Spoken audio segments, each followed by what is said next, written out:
Good morning, everyone. Thank you for coming. Prime Minister Honorable Roosevelt Skerrit, Honorable Dennis Charles, who has joined us, Mr. Itoma James, Acting Senior Met Officer, Mr. Fitzroy Pascal, National Disaster Coordinator. Let me also welcome Mr. Glenroy Toussaint, the Local Government Commissioner and Chair of NEPO's Shelter Subcommittee, who is here with us, as well as the Cabinet Secretary, Ms. Prevost, and the Permanent Secretary in the Ministry, or rather in the Office of the Prime Minister, Mrs. Missy Henderson. And of course, to all our media representatives here with us this morning, good morning and welcome. As usual, we will hear first from the Honorable Prime Minister, and Mr. James and Mr. Pascal will provide updates on the approaching weather system. Please welcome the Honorable Prime Minister.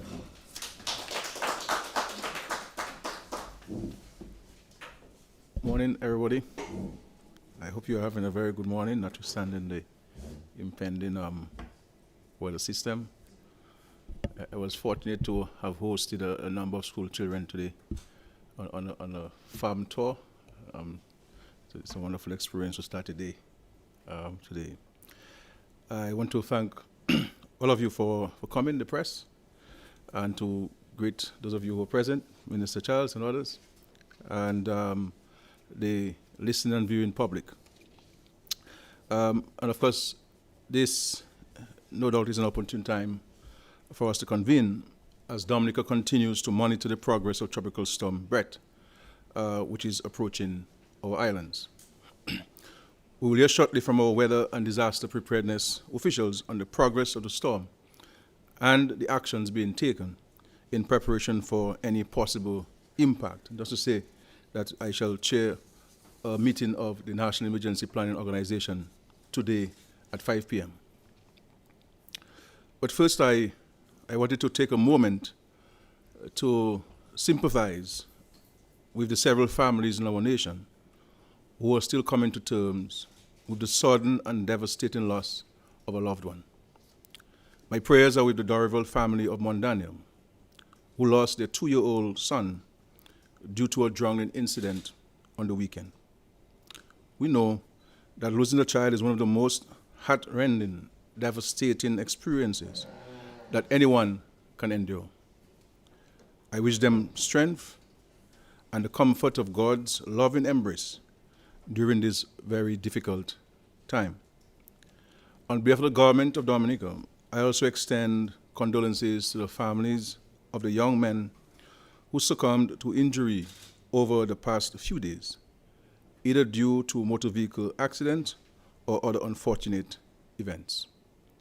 We share in your grief and pray for comfort, fortitude, and endurance during this difficult period of loss. I wish also to update the media and the public that, as indicated via a circular issued on Friday, I have received the final report from Sir Dennis Byron following the review of Dominica's electoral system. Sir Dennis, a renowned and respected Caribbean jurist, was engaged by the government of Dominica in 2020 to review Dominica's electoral processes and make recommendations for reform and modernization. The final report was received on Monday, June 12, 2023, and phase 2 consists of the draft House of Assembly Elections Bill 2023, the draft House of Assembly Electors Regulations 2023, the draft House of Assembly Election Petition Rules 2023, the draft Electoral Commission Bill 2023. The Government of Dominica wishes to place on record its thanks to Sir Dennis Byron for his comprehensive review of the electoral systems and corresponding laws, as well as the preparation of draft legislation to guide the way forward on electoral reform in Dominica. I always said the Dominican public would be engaged on the contents of the report and given the opportunity to provide feedback and make recommendations on how we should proceed. It is my hope that the consultations will be held in the quickest possible time so that we can go to the Parliament as soon as is feasible to give effect to the proposed changes and updates to our electoral process.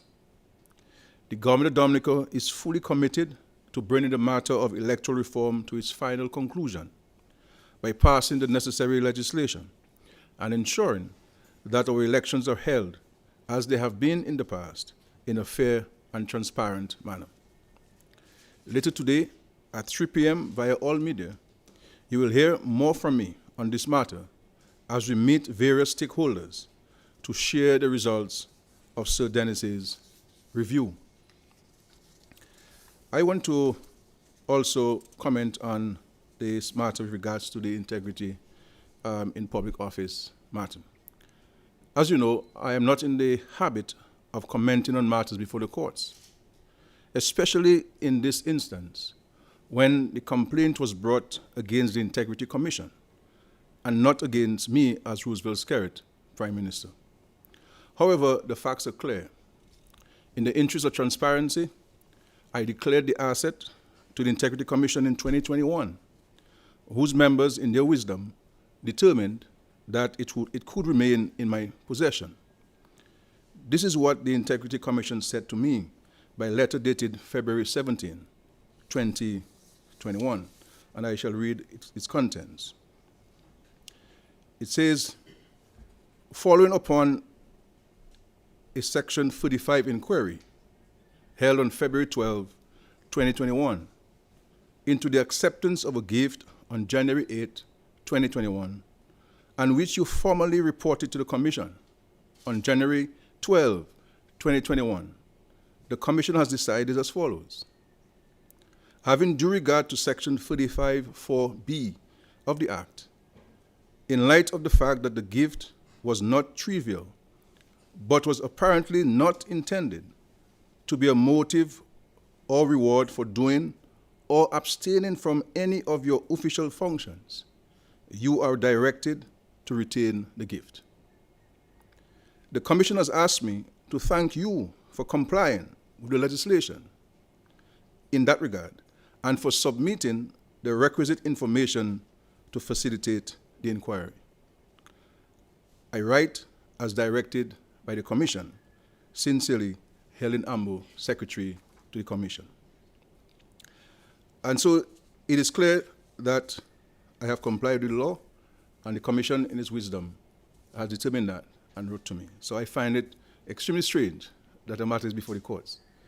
And let's put this into context. You have a Court of Appeal of 3 judges sitting. It is everybody who agrees on a judgment. A judge can dissent, but the majority carries. A judge who sits on the Court of Appeal, even if he doesn't agree with the majority decision, cannot ask for judicial review. Cannot ask for judicial review. And the law provides for a majority vote. So it is clear that there are other machinations other than the rule of law that has motivated a member to take this matter before the courts and so forth. But the courts will decide on this. As I mentioned earlier, we are monitoring the progress of Tropical Storm Brett, which is approaching the Lesser Antilles. We continue to stress the importance of early preparation, and I trust that citizens have put all systems in place to ride out the effects of severe weather if we were to be affected. I've invited Mr. Itoma James, the acting senior Met officer, and Mr. Fitzroy Pascal, National Disaster Coordinator, to provide an update. And I want to say to us that it is absolutely, absolutely important for us not to take this approaching storm for granted. It is better that we are fully prepared and nothing happens than to be ill prepared and something happens. We do not have to go back in history to understand and appreciate what a tropical storm can do in our countries and what a trough can do in our country. And therefore, it is incumbent on each of us, each family, each community, each business place, each facility to prepare yourself for the storm. And so that we are better safe than sorry. From the government standpoint, from the national standpoint, we are leaving no stones unturned in our preparation actions. We have ignited our mechanisms. They are being cross-checked and double-checked in all instances. And this afternoon, I shall receive an updated report. They do provide me on every 3 hours a report, but today I'll be getting a more comprehensive report on where we are, so we would check every base to ensure that we are prepared from a national standpoint. But the government can do all of what it has to do. If each of us as individuals and communities do not play our part, then we will not be as secured as we should, because it requires every one of us to play our part in our preparation for the storm. Certainly for me, I am not taking this storm lightly at all. I continue to pray to the Lord that it will die out, but you have to pray, but you also have to be prepared and not be like a foolish virgin. So ensure that you have not only oil in the lamp, but sufficient in the event that you use up what is in the lamp. And I know Carla, as a aspiring deacon in the Catholic Church, will understand what I'm talking about. But thank you, and I pass it to the press secretary.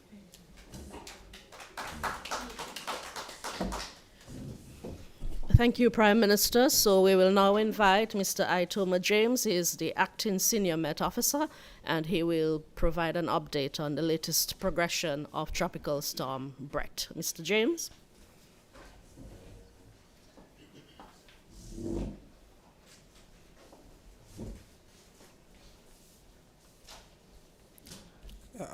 Good morning. Let me first start by acknowledging the presence of the Honorable Prime Minister and our other distinguished guests, and say thanks to the press for being here and taking interest in what we have to say when it comes to tropical storms and matters of weather. So firstly, I will start by saying that as of 5 p.m. yesterday, Dominica was placed under a tropical storm watch, and as of this morning, the watch continues. So, as it relates to the location of Tropical Storm Brett was located about 12.9 north and 52 degrees west, or about 553 miles east-southeast of Dominica. Brett, as it relates to yesterday, has slowed a bit in its forward trajectory, but continues to move slightly north of west towards Dominica. Well, towards the Windward Islands to be exact. On its current path, it will pass just about 90 miles south of Dominica. That is between St. Lucia and Martinique. That is the center of the storm.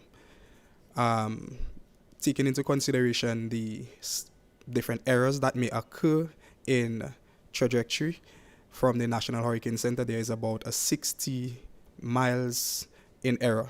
So we can still expect the storm to be passing near to or about, or give us impacts as it passes across the Windward Islands. With that in mind, the tropical storm force winds is possible, so we are keeping the watch in place. Additionally, we can expect extreme rainfall events with rainfall totals of about 4 to 6 inches, and could be higher in higher elevations. So there is a possibility of flooding, a high possibility of flooding, widespread flooding across Dominica. And we expect people to take the necessary precautions, because while if things continue and we may drop a tropical storm watch, it may be needed to issue a flood watch or warning, and these can be as devastating as the winds from the tropical storm. As we can see, we are very prone to flooding and landslides. These cause a lot of damage also and can be life-threatening. So not because, or in the case that the tropical watch is dropped, it doesn't mean that we should drop our guard. We still need to monitor the progress of the system. Additionally, our fisher folks should also start to take precaution if they haven't already, because increase in sea swells and wave heights can also cause damages to their life and property, so they should take the necessary precautions. And with any updates, the next update should be at about 11, but to be more exact, the Hurricane Hunter is expected to investigate the system at about 2 p.m. this afternoon, and with that update, we should be able to tell you more precisely what the size and intensity of the system is as it gets closer to Dominica. Thank you.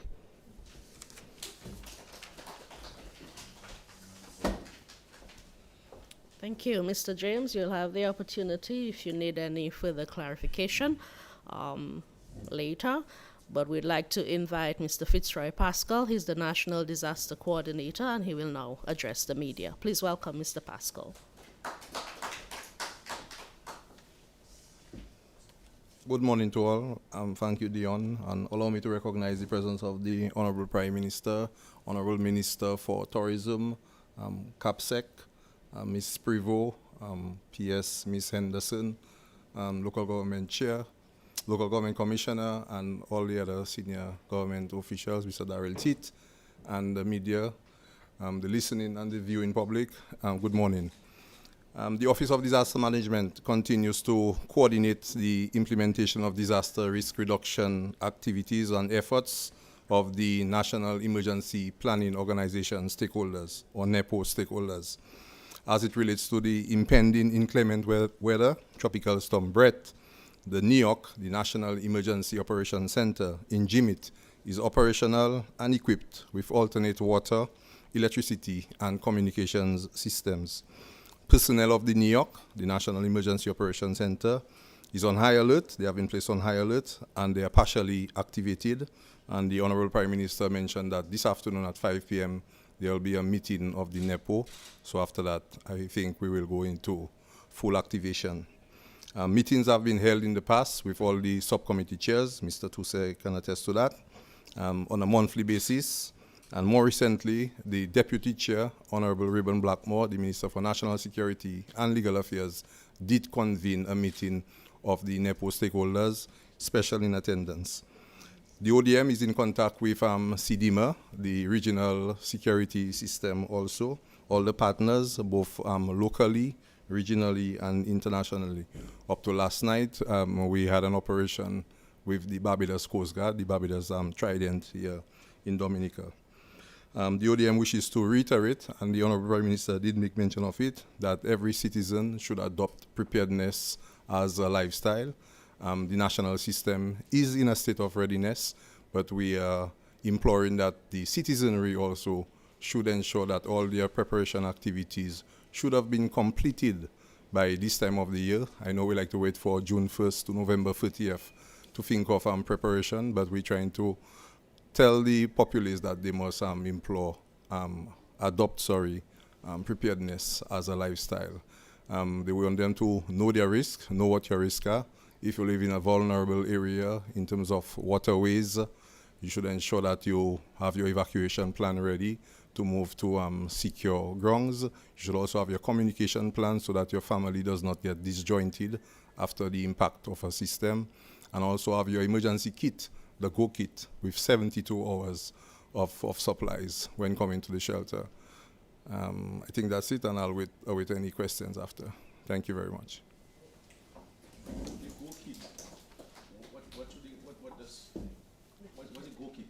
The Go Kit is your emergency kit. It should have non-perishable food items in it for 72 hours. Ensure that you have water.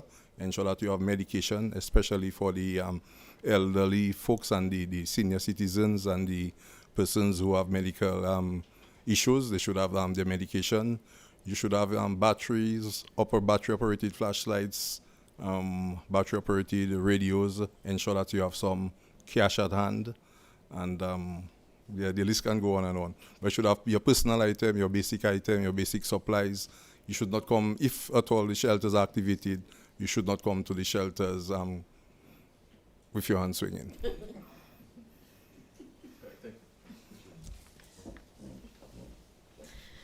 You may pose questions to Mr. James and Mr. Pascal as concerns the weather system. However, you're also welcome to pose your questions to the Honorable Prime Minister, any matter you may wish to bring to his attention. And I see Carlisle is eager to get started. From Nature Isle News, Mr. John Baptist.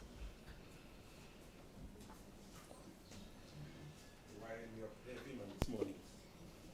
We'll get to the weather in a little while, but you know, as I'm moving across the place, I get a few questions from people. And a resident of Granby wants to know, PM, what is the status as it relates to the Loubier-Granby road? Where are we? And a lot has been said about that. So that will be for the resident from Granby. We almost in the month of, ending the month of June. You did promise us an update as it relates to the meeting the opposition leader with the issue of the president. So you may want to give us an update about that. And also this very, very controversial issue as it relates to the pile rep of Paybush. A lot is being said about that. You may know or you may not, and I don't know. But if you do know, can you give us an update as to what you know? And, you know, because it's becoming a very, very troublesome matter at this time. I'll come back for round 2 or 3 in a while.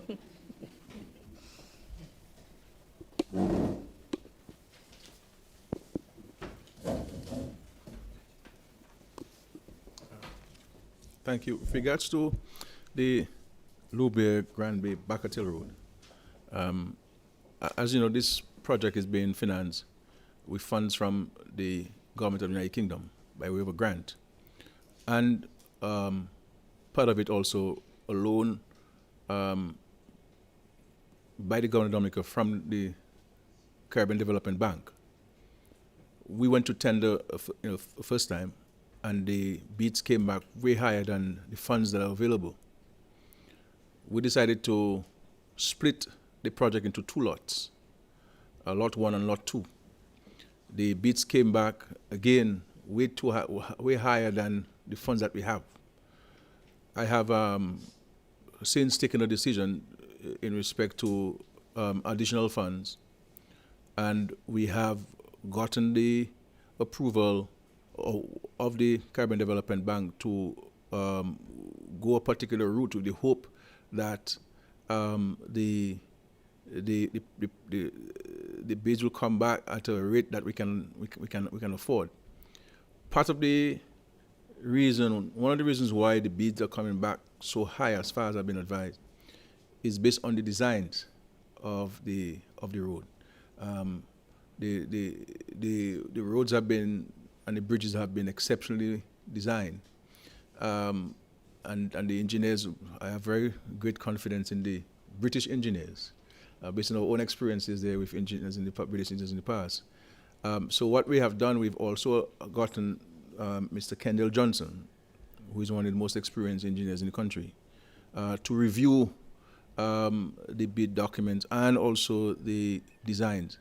And I believe we are close to finalizing an approach which we believe will achieve our desired objective of bringing the cost down to certainly not, it will be more than what we have, and we will be prepared to borrow an additional sum to do this road. But in the next couple of weeks or so, I believe all of those administrative negotiations processes could come to an end, and we can go to the step of issuing a contract and to commence works and so forth. But this is the reasons why we have not started, and we could have started since 2021, for example. But we have had to go back and you have to go back for the whole processes and so forth. But it is a road that remains a priority for us, and we have some funds. We have had to reallocate funds from another project so that we can increase how much we have at our disposal to effect the granting of a contract and commencing construction on the road.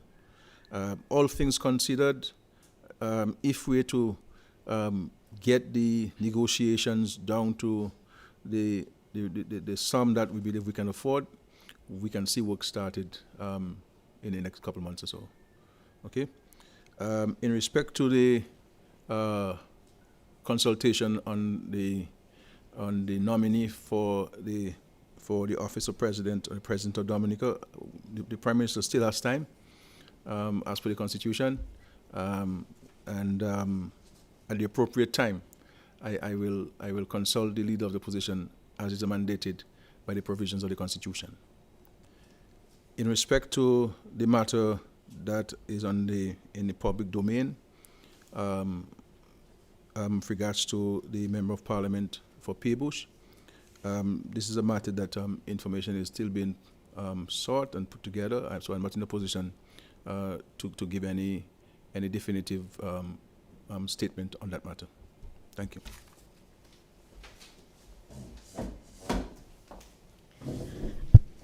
Jamasha Mello, DBS News. Mr. Pascal, in light of the impending weather system, by any chance would the public be receiving an updated shelter list? And Mr. Prime Minister, CARICOM has announced a national holiday for July 4th for all member states. Will Dominica be observing this holiday? As well as the bus fare list was revised many months ago. However, there is some uncertainty as to the prices for children. Can you give clarification on that, please? All right, in regards to your first question, we have with us the Shelter Committee Chair attached to NIPO, Mr. Glenroy Tousse, and he will speak directly to preparedness in terms of shelter capacity. Okay, thank you very much. Let me say a very pleasant morning to the Honorable Prime Minister and other members of the head table, Honorable Dennis Charles, Cabinet Secretary, and of course the Permanent Secretary in the Prime Minister's Office. Just to inform the general public that we have updated and published the official list of emergency shelters for 2023. That comprised of 101 emergency shelters. Of course, the shelter capacity in Dominica has been severely boosted by the emergence of the 2 regional emergency shelters in Jimmet with a capacity of 500, which would cover the catchment area from Canefield to Taru, including Layu Sultan. And of course, Cassibrus has a capacity of 300 that would cover the areas Cassibrus, Good Hope, Deepa, Tranto, Petit Soufriere, San Sauvé. And of course, we're all aware of the vulnerability of the areas just mentioned, particularly in the east. And of course, the shelter teams, I'm just advising and providing information to the general public. There's been, in fact, all shelter management personnel have been placed on high alert for the possible activation of our shelters. And of course, we are extremely grateful for all our shelter teams. I must also mention the Layu regional emergency shelter as well. That would cover areas from St. Joseph back to Meru. And so that as well has helped us. And I did mention the vulnerability of the areas in the east, the San Sauvé, the Petit Soufriere, and Good Hope. The intention is for all of those individuals to be moved to the regional emergency shelter in Cassibrus. The thing is, in preparation for this sort of movement, last week Friday we had a tabletop exercise to evaluate and to look at the mechanism for which we, in fact, move people from those areas to the regional emergency shelter. And that was an excellent exercise, involved key stakeholders, the police, fire, the residents of the various communities, the disaster management committees from the various communities, and that worked very well. In fact, just last evening, the shelter team met with similar representatives from the various communities, and if the need arises, we will quickly move into transporting, evacuating persons from those communities to our regional emergency shelters and our shelters in general. As I said, we have placed all shelter teams on alert for the possible activation of our emergency shelters in Dominica. And where can persons access these lists? It's on the government website, www.dominica.gov.dm. Of course, also at GIS, And of course, we will be continuing to post and to inform the communities, because it's critical that the information is disseminated to the communities. We have to look at all avenues, because people are not so much savvy in terms of, so we have to look at the elderly and ensure that information is provided to them at the community level so that they can be so informed. At what point will the shelters be officially opened? Well, as the Prime Minister indicated, there is a meeting at 5, and of course the whole mechanism will be evaluated, and if needs be, an announcement will be made early enough for the activation of our emergency shelters. At this time, we cannot say when, but certainly there's a meeting, and at that meeting, an evaluation will be made based on all the conditions, and if needs be, the shelters will be activated. Thank you.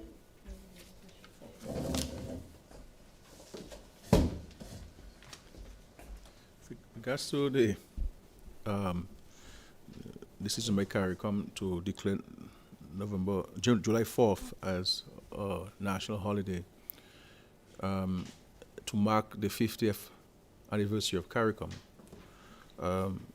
we have not in Dominica taken a decision. It is left to individual countries to make a determination. So it was not an imposition by CARICOM on member states. There are a couple of member states who have made a declaration. I will say that it is very unlikely that that decision will be made in Dominica as well. Public holidays bring with them a certain cost, especially to small businesses, because once you have a public holiday, you must be paid, but the employer is making no money on that day.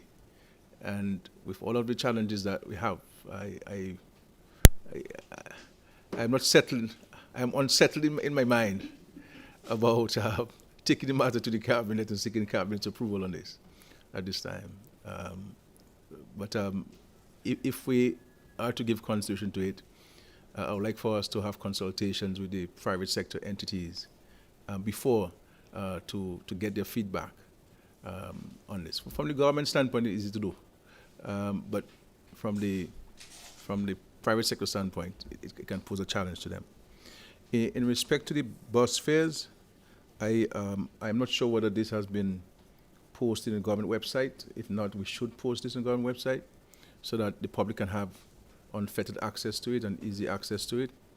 But in respect to children, I believe the bus fares for children is 50% of the adults' fares in all instances. Okay, but I'm directing that the fares be posted so that everybody could have access to it and be informed of it. Okay, thank you. I think we have a question from Matthias Pelty Jr. of Q95. Thank you. Yes, Mr. Please hand him the mic. Oh, okay. Okay. Matt Peltier, Q95. Mr. PM, I know you're about to present this electoral reform, the final document, to the media, the various stakeholders. I'm sure, without doubt, that you have reviewed that document, sir. Any concerns that you will express or any questions you have as it relates to that document? And secondly, I've been doing some reading as it relates to a report coming from the EU as it relates to regional training with the RSS. Can you provide an update on that, please? What training? EU, European Union. For which training? Training with the for the RSS. Oh, here, Yeah. oh, here in Dominica. Well, it's a regional. We've seen the document signed by Barbados and St. Lucia. I'm not too sure whether you have any information on that.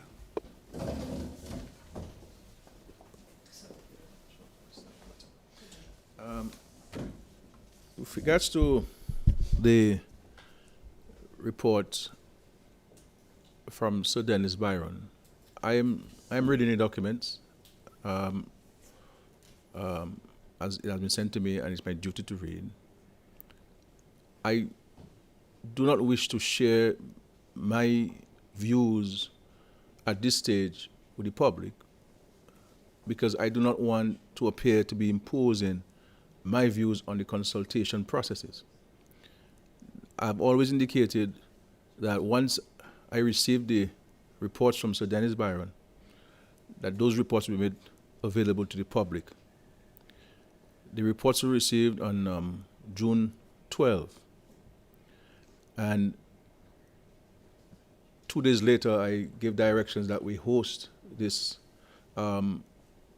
function where we could hand over the copies to the various stakeholder organizations, including political parties, church organizations, NGOs, civil society, unions, etc.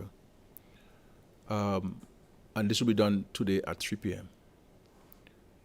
Following which we will determine a schedule of consultations.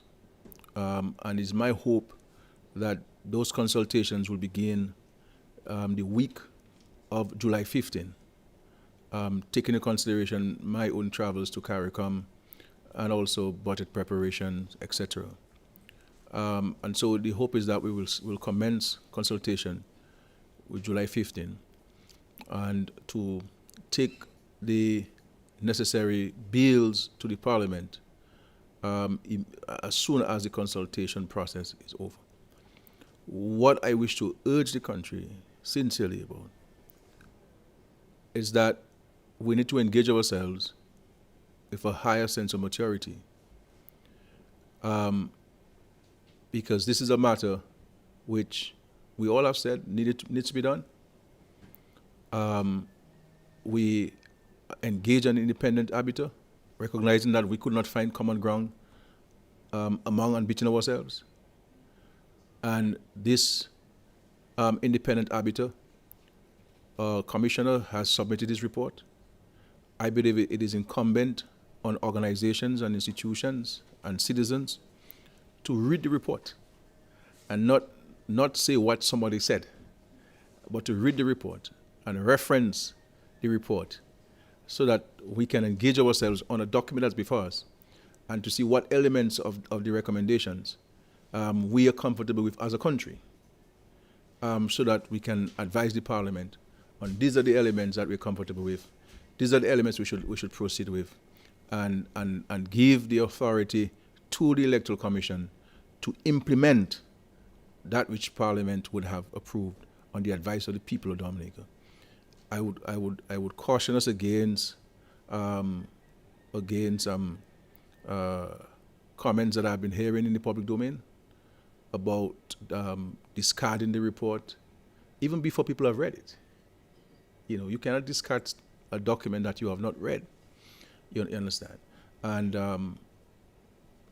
let us show the world that we don't only unite when there's a natural disaster, that we can be united on this fundamental issue of the modernization of the electoral processes in Dominica. We are prepared to engage stakeholders.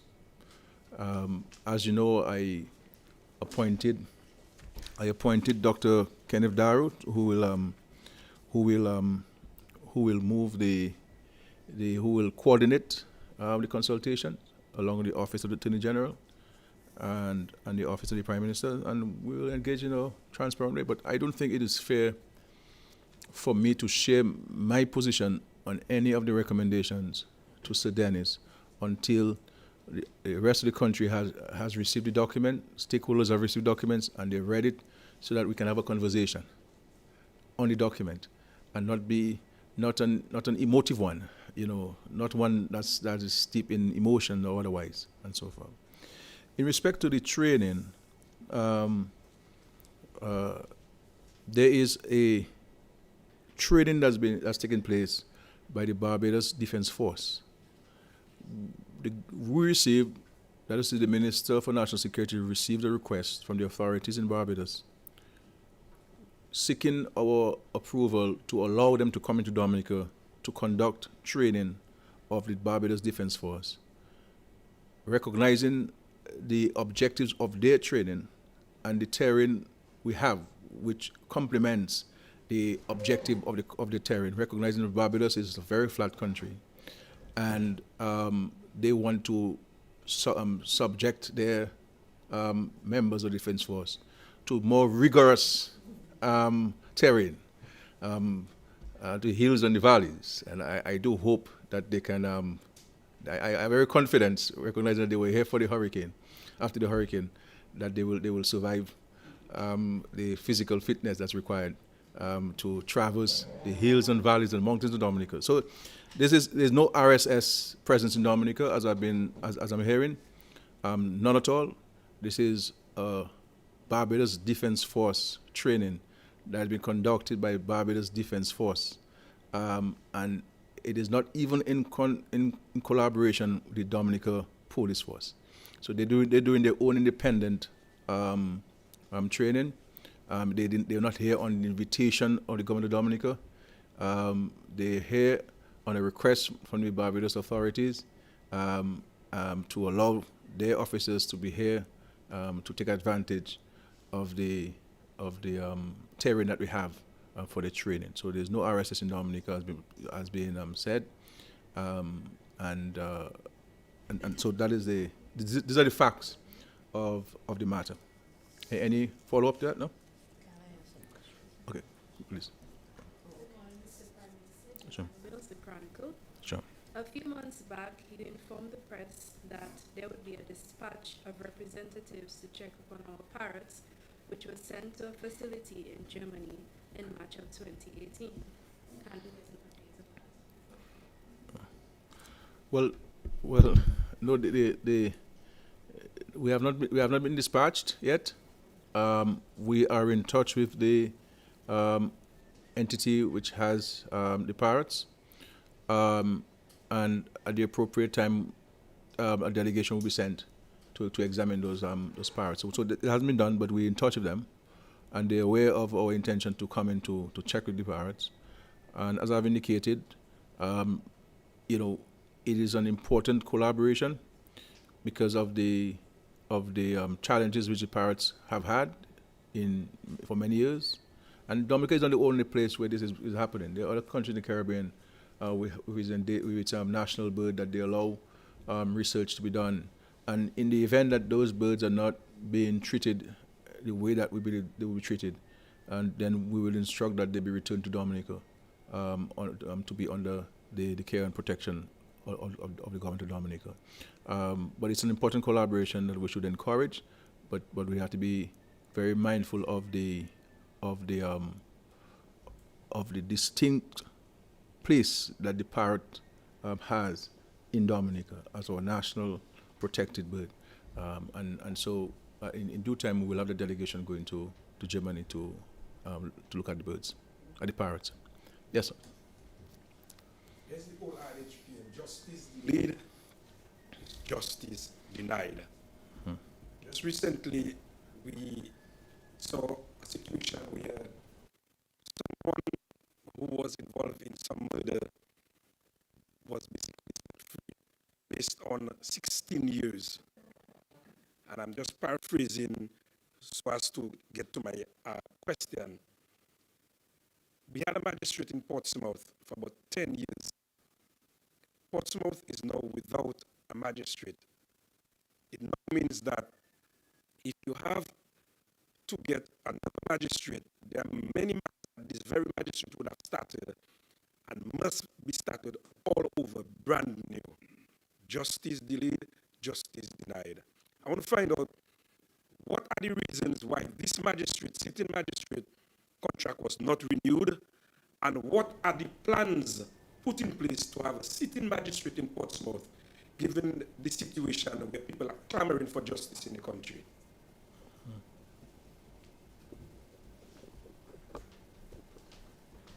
Well, the government, that's to say the executive, we don't deal with where magistrates are posted.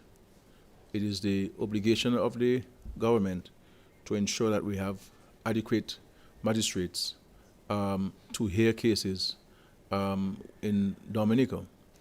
So we provide the chief magistrate with magistrates, and it is the chief magistrate who will have her roster, and it is she who will determine where magistrates are posted. And so in the past, when we were short of magistrates, we engaged practicing lawyers. In the case of deceased Bruni, who was very helpful to the state, who did 2 days a week, and who went to various parts of the country to hear cases.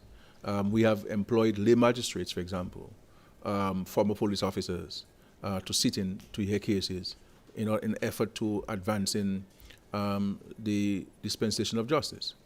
Now, the issue of inadequacy of magistrates is a regional problem. If you go to every single Caribbean country, you will hear this. Even the Chief Justice, for example, is having difficulty in recruiting justices, to the point where we are now extending the engagement of retired justices, both on the Court of Appeal and on the High Court, because of the salaries that you're paying magistrates and justices and judges. Somebody in private practice who, by one action, may make a judge's whole year salary. It's just in one case. And so you have difficulty in getting lawyers, attorneys to leave their private practice and come into the public service. And as the Chief Justice is saying, those who sometimes want to make themselves available, they're already 58, 60 years. The retirement of judges is 62 years. Dominica is a bit higher because we increased the age in Dominica, but across the Supreme Court jurisdiction, it is 62 years. We just had a meeting in St. Kitts, the OECS authority, and this is a matter that we discussed, the idea of even bringing up the judges' retirement age to 70, as is the case in many other jurisdictions. In the United States, it is until death. So, and this is because you recognize that it'll be difficult to get judges, and some of the longer judges on the bench is more experience he or she gets, and therefore judgments can be closer to being accurate. You see, so it's original stuff. There's a recommendation on the table, and we've already advanced in Dominica to allow the magistracy to fall under the jurisdiction of the Supreme Court, so that you could get magistrates to be from St. Vincent to be located in Dominica to your cases, and from St. Lucia to go to St. Kitts, because it would be the similar manner in which they will be managed as far as judges are being appointed and assigned to certain jurisdictions. In respect to the magistrate that you're referencing who was assigned to Portsmouth, I will need to get the facts. I mean, sometimes you get a contract and it takes a couple of months, even more, before we can get the people to come to Cabinet for Cabinet's approval. And there are times papers come for contracts and we have to do it retroactively because the people have been engaged since April, but we're in June. So you have a lot of lapses, and this is something I will follow up on, and to be in a position to maybe answer your question in respect to a particular magistrate and his re-engagement on contract as a magistrate and so forth. But in respect to judges and magistrates and the assignment of duties, it's a matter for the chief magistrate to engage on. PM, I fully understand you heard in and you answered this part of the question, but the situation now remains, yes, the chief magistrate is the one who assigns, we have that, but Portsmouth is without a magistrate, and also you dealt with a question that I was about to ask, the delay or the long delay in terms of the contracts of magistrate, because there's a magistrate who is sitting, and when he went on leave sometime in September last year, his contract was not renewed until December. That's what they do. So sometimes you have these administrative lapses, so this could quite possibly be one of them. And I said, we'll have to get the facts of this matter. I am not disagreeing with you, I agree with you. So we're not on any disagreement. I am just seeking to give further clarification to your concern. But we understand that. Because I asked the Attorney General, he told me that is not in his domain.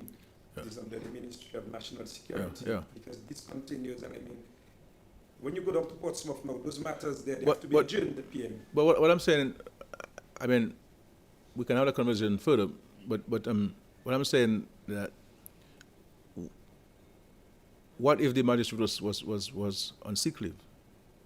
What would happen?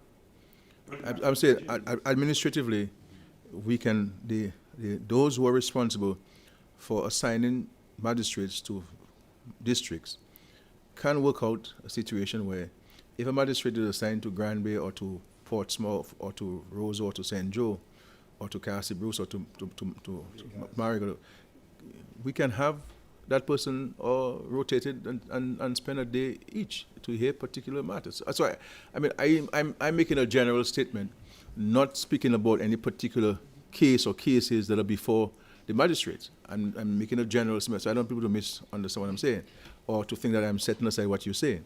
But all I'm saying is that there are, in the meantime, that there can be administrative actions taken to fill the gap while the ministry is dealing with the re-engagement or the engagement of a magistrate who will be an ex-magistrate who will be assigned to Portsmouth. But with the pool that you have and the schedule of cases that these magistrates have, you can move people around so that everywhere is served, during the course of the week. That's what I'm saying. But I accept your point, the concern that you've raised, that Portsmouth needs absolutely a full-time magistrate to be assigned to it, which is always the case. There has been a lapse for a couple of months. So I don't want anybody to get the impression that we have not had a magistrate in Portsmouth for several months and years. It is really just a few weeks. You see what I'm saying? Really just a few weeks that we've not had a magistrate assigned to Portsmouth. Okay. That's it. Thank you. Sorry, I just want to put that in Yeah. understood. But just, I want to thank you, seeing that you've exhausted your questions. Thank you for being here again. All of us are preoccupied with the approaching weather system. Again, I want to urge us, Mr. Pascal has advised us on the kit that we could have. What do you call it? What do you call it? The Go kit. Yeah, so it means that it is packed, you can run with it, you can go with it, especially if you have to go to a shelter. But it's important for us to check our windows. If you know that you have a window that's leaking and you might need a little putty or a little sealant, go to one of these business places, get it now. Do not wait for tomorrow. Get all your containers filled with water. Do not say, I will wait for tomorrow, because tomorrow may be too late, as we saw with Murray in many instances. Your animals, get them in safe places. Your boats, as we've indicated. Do not go because you see some birds out there at sea. You figure there's some fish out there. You want to do the last set of fishing and so on. No, you get it'll be there tomorrow. I give you assurance and so on. So let us do what we have to do. Business places, let us check government system, government documents, and everything. We have mandated the public servants to look at this and to ensure that we can put these things in safe places. We are checking all of the health centers and the hospitals, ensuring that things are in place, that the hospitals and health centers have the medication that they need for emergency purposes. Heavy equipment operators have been contacted and will be deployed at the appropriate time to strategic locations. DOASCO is ensuring that at the earliest opportunity to shut down the system, so that the water in the tanks that have been treated, we can have access to it immediately after the storm. So the number of things that the government, the state agencies are doing, but it's incumbent upon each of us, as I said, to play our part and to play it now. And let us reach out to the senior citizen who lives next to us. She may need a couple containers of water, etc., and she may need somebody to help her to go shopping. So all of these things we're doing. Since May, we have directed the NEP to focus more on cleaning the drains, unblocking the culverts in the villages. But we do not have to wait only on the NEP to do so. Some of us may have drains at our backyards or along our properties, which have been flooded because of obstructions in the path of the water. It might just be an old fridge that somebody threw along. Let's take it up. Let's spend some time doing the little things and preparing ourselves for any eventuality. Better be safe than sorry. If we plan properly, it will mitigate the impact on us individually, and we'll be in a better position to respond after the storm. Yeah. Please, Matt. Yeah, just let me ask Sure. you a quick question. As it relates to the vendors of the Bayfront, I know some meeting took place privately at Fortune Hotel some weeks ago. What can you tell us as it relates to the vendors of the Bayfront? What's the latest? Yeah. Well, we had a very constructive and engaging meeting with the vendors. I was very pleased with their level of maturity. Sometimes when you read things on social media, people make it look like it is theatrical. It's a lot of sensation. But when we sit down with people, stakeholders, and we discuss the issues, it is done with mutual respect. It is done with mutual understanding. It is done in a manner that can achieve desired objectives and goals and satisfy the concerns and the aspirations and the worries of all the stakeholders. So we have very constructive engagement on this. And so what we have done with them jointly is that the number of actions we've taken. One, we set up a joint team because I wanted to ensure that every action that the government intends to take through the Ministry of Tourism, that the stakeholders are part of it and not hearing it by a press release or not hearing it through innuendo or conjecture.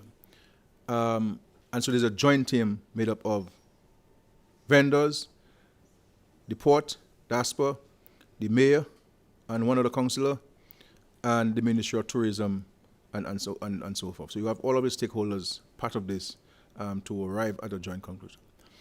So we've all agreed that the Bayfront is unsightly, and something needs to be done in the short term, and something needs to be done in the long term. So at that meeting, we start to focus on what needs to be done in the short term, in the immediate. And so what we'll be doing is that we'll be helping the vendors replace all of these tents and structures they have. And the government will procure tents that they have advised us would be appropriate for them. And the Ministry of Tourism believes, based on discussions with stakeholders, it will be appropriate, be uniformed, it will be neatly placed, and so forth.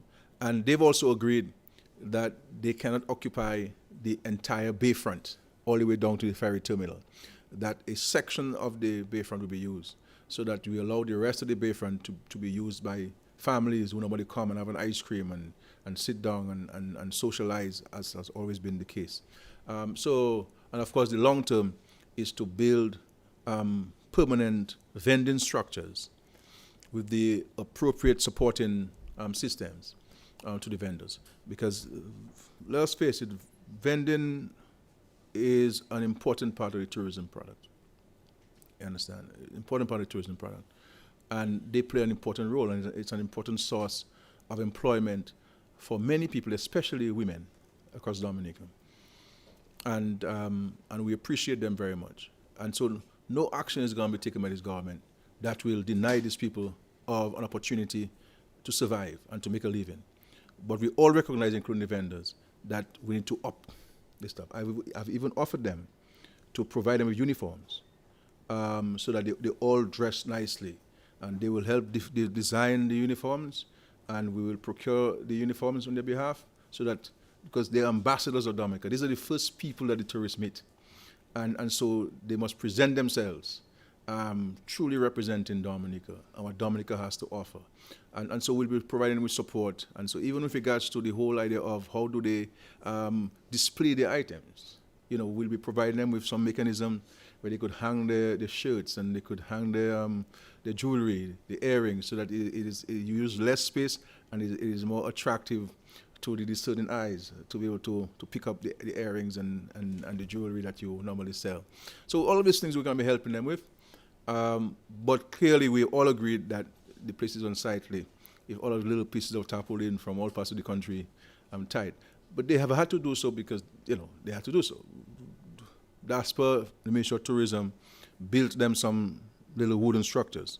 I would have designed them a little differently, you know. I mean, I think the designs did not take into the functionality. That's why sometimes people draw structures, but they don't look at the functionality of it.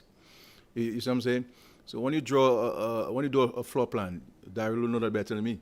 You have to look at the functionality of it. How are you going to be moving in that space? And so they did not take into consideration where am I going to stand when I have everything inside this building, and how can a tourist go into that small building, and how many tourists can go at any given time. So I really believe that these wooden structures may find a better resting place somewhere else other than the Bayfront. It was all an effort by the Ministry of Tourism, all fairness to them, in an effort to improve the aesthetics of the Bayfront. But in respect to the design of it, I think that's where we fell short in its functionality. So, yeah. My final question, I don't know if I can ask her. We've seen instances in recent times of some police brutality. Can't deny that. What are your concerns? Because people are complaining almost on a daily basis. Is it something that you want to speak to? Well, you know, nobody is above the law. The only person, based on the Constitution, who is not subjected to the laws of Dominica is the president. That's the only person in the country who is not subjected to the laws until he or she demits office. So as long as the person is president, he is technically above the law. And therefore, no one in the country is above the law. Everybody has rights as provided for in the Constitution, in the laws. Nowhere in the laws allow anybody to trample on anybody's rights, to brutalize anybody, to unlawfully detain anybody whatsoever. I would urge anybody who believe that they have been, their rights have been trampled upon by the police to bring the matter to the attention of the Chief of Police and the Attorney General of Dominica. And we'll give you the assurances that these matters will be properly investigated and so forth. And there's evidence to show that the Chief of Police has in fact taken action where cases of brutality has been brought to his attention. So there's evidence to this. By the same token, in defense of the police, we have to understand the police has a work to do, has a job to do. And the police will need to carry out its duties and to ensure that the state is secure.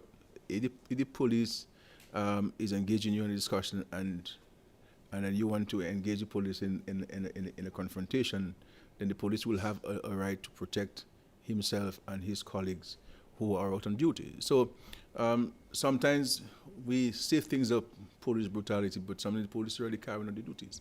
And I think it's important for us to allow the police to carry out the duties, but always within the confines of the law.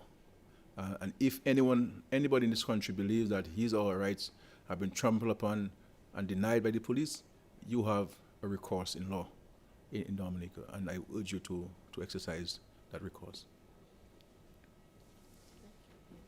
Matt, you have any other thing to say? I want to say, Mr. Prime Minister, you read my mind, that if this continues, the alleged brutality of the police officer, it falls back on the taxpayers of the country. Hey, Well, you see, the same token, Matt, I don't think it is fair to make statements without substantiating those claims. If there are instances of police brutality, then it is important for the victim to declare that and to report it so that it can be investigated. So I have had instances where people have come to me to say that the police have treated them badly, and I've asked for this to be investigated. So my advice to them is that you need to make a report to the Chief of Police, and it is always better to make this report in writing. If you believe that the Chief of Police is not responding to your claim, then you need to draw it to the attention of the Attorney General. The Attorney General has a duty and obligation in law to protect the citizens of Dominica and to ensure that their rights are maintained and respected. And he has a duty to allow for an investigation in any cases of brutality reported to him by any citizen or resident in the country. But as a firm position of the government, we do not support or encourage police trampling on the rights of any citizen. But we also have to make the point, Matt, in the country, that sometimes what we call police brutality is not, we're not wanting the police to do its work. That people believe that they can break the law, they can block the streets, they can park where they want, they can insult who they want, they can say what they want, and when the police comes to intervene, they do not want the police to act. So you cannot deny somebody else a right and expect the police to sit by with his arms folded and allow you to do that. So each of us must also know what our rights, but also what our responsibilities. Because we having a right we don't have a right to trample on somebody else's right. And I think this is where the public is having an error. And I think the Office of Attorney General and maybe the Bar Association may need to engage themselves jointly or separately on public education. Because most times in Dominica, because we're an oral society, because of our heritage, we're storytellers, so we do not reference documents. We don't have a bibliography or references. We see what somebody mon di mwen tan yodi mad di as Q95 or mon kuye EPD. So you have all of these things. And when people call your program, for example, they call and say, Matt, the previous caller there, I agree with him. But if you ask him what the previous caller says, he can't tell you, But he just like to hear what the fellow say. But as to the substance of it, you don't have that. You get me, Matt? I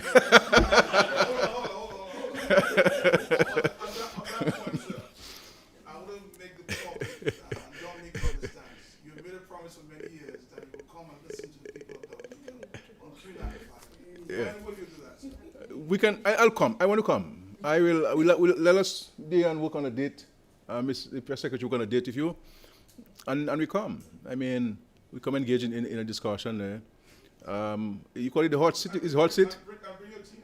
No, I don't want to bring. I can come alone. But if you insist, I have to bring somebody else with me. I'll bring somebody. Tell me who to bring. I'll bring the people with me. But there's no question really. I can't subject myself to. I think once this thing is done in a respectful manner, mutually respectful manner, and there's no problem at all. Pose any question you want to me. I believe that I have been the most transparent and engaging Prime Minister in the history of Dominica. There's no other. And you put all of them together, they still can't beat me in terms of transparency and access. So I am open to this thing. There's nothing to hide. There's some national security matter I cannot share with the public, but other than that, anything can be asked of me. People ask me all kinds of things. People ask me what I had for breakfast this morning in the press conference sometimes. Out of concern. But thank you very much, folks. Let us go and prepare.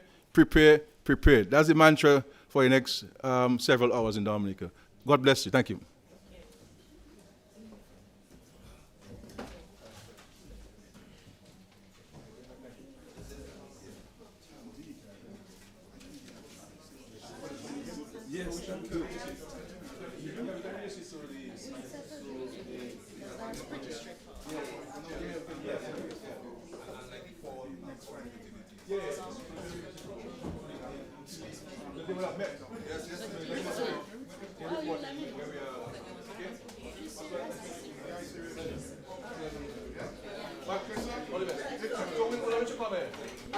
I just say